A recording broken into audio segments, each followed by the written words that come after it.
just wind up, and well, I'm actually really blessed that Sky has been invited to share our story, but also what we've heard today and what we've learned, and the questions and the feedback that we've received today is very, very good for building our company, and also try and incorporate some of the ideas that were shared today from other Pacific Islanders in the tech industry. So I hope and that we have also imparted some form of advice, and that will help other Pacific Islanders that we interacted with today. What I see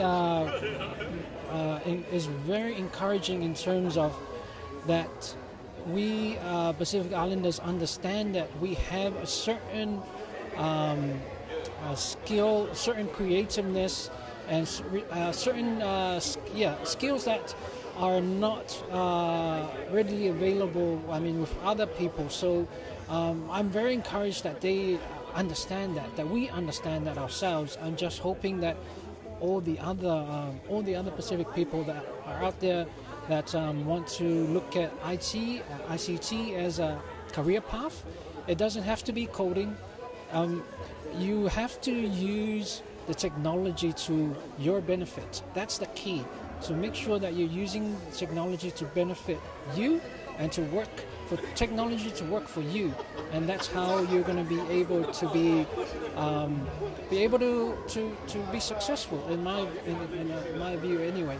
So today was an honor, was a privilege, and we look forward to seeing the speakers and the entrepreneurs that were here today. I'm going to be very keen to follow their story and follow their path, and I can only see great things from them. And I hope this continues on. The next one, if there is for next year, I hope that more of our Pacific stories in the area of ICT is told, and the more that more people will understand it, and hopefully more solutions will come out of it for our people in the Pacific.